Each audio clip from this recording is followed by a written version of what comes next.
14 April 2024 रोजी भारताचा communist पक्ष मार्क्सवादीच्या वतीने सायंकाळी 6 वाजता अक्कलकोट रोड महालक्ष्मी मंदिर मार्कंडेय शॉपिंग सेंटरच्या पाठीमागील कैलासवासी राणा बोंबड्याल सभागृहात पक्षाचे जिल्हा समिती सदस्य कॉम्रेड दीपक निकंबे यांच्या अध्यक्षतेखाली लढाऊ कार्यकर्त्यांचा मेळावा पार पडला।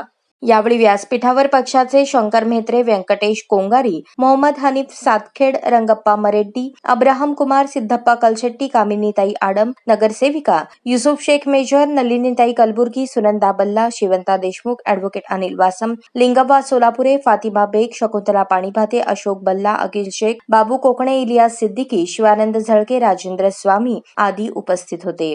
यावेळी बोलताना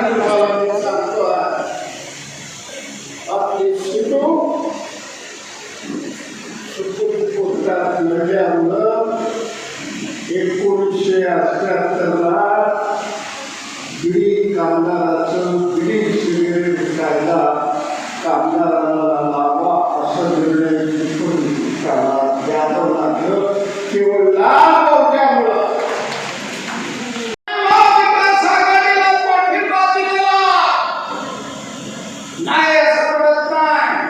काँग्रेसला पाठिंबा दिला, त्यांचं चिन्ह आता 18 तारखेला 10,000 रुपयाला सकाळी 9:30 नॉमिनेशन भरताना जायचं आणि येत्या 6 महिन्यात विधानसभेची निवडणूक होईल।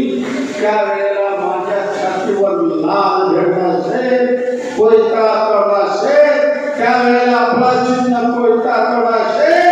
या वेळेला जर कोयता तोडा जर निवडून आला, रेल्वेची सबसिडी 2 लाख तुमच्या खात्यावर मंजूर केल्याशिवाय ड्रेनेज आणि रस्त्याकरता 100 कोटी आणल्याशिवाय आयन मास्टर गप्प बसणार नाही। सगळ्याला सांगा, सोलापूर शहर मार्कला करा, सोलापूर शहर उद्यात करा। या शहरामध्ये मोदी साहेबांचा, भारतीय जनता पक्षाचा, RSSचा पराभव केल्याशिवाय आम्ही गप्प बसणार नाही।